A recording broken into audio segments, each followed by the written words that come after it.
Welcome to மாயா பஜார். நிர்மலா கஜேந்திரன்.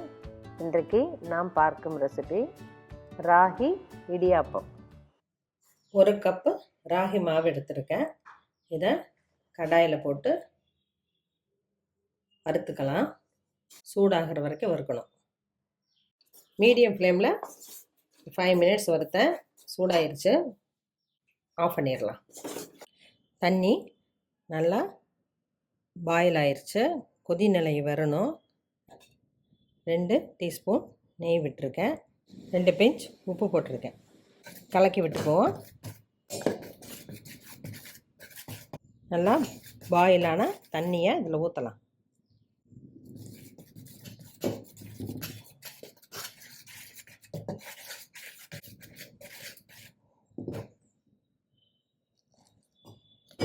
தண்ணியை அளவு பார்த்து ஊற்றணும். இல்லாட்டி நமக்கு இடியாப்ப குழாயில் போடுறப்ப தான் வராது. முதல்ல கொஞ்சம் அதிகம் தண்ணி ஊற்றிட்டு அப்புறம் குறைவாக ஊற்றிக்கலாம். இந்த பதம் வந்தோன்னா லேசாக தண்ணி தெளிப்போம்.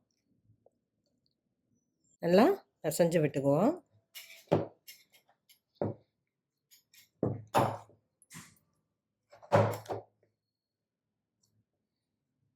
இப்போ நல்லா உருண்டை பிடிக்க வருது. வெதுப்பாக இருக்குது. இந்த சமயத்தில் நம்ம இடியாப்பம் புழிஞ்சிடணும். ரொம்ப ஆறிப்போனால் புளியறதுக்கு டைட்டாக ஆயிரும்.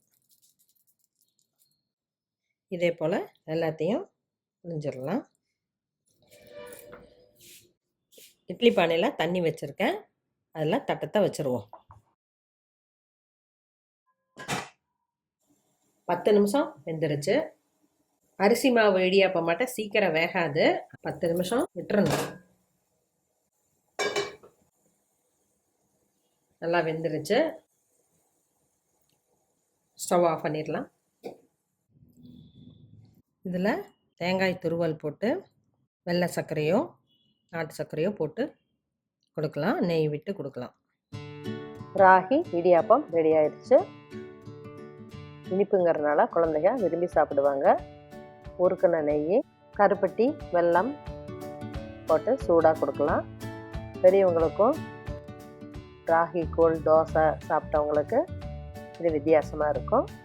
செஞ்சு பாருங்கள், சாப்பிட்டு பாருங்கள். பிடிச்சிருந்தா சப்ஸ்கிரைப் பண்ணுங்கள், ஷேர் பண்ணுங்கள். தேங்க்யூ.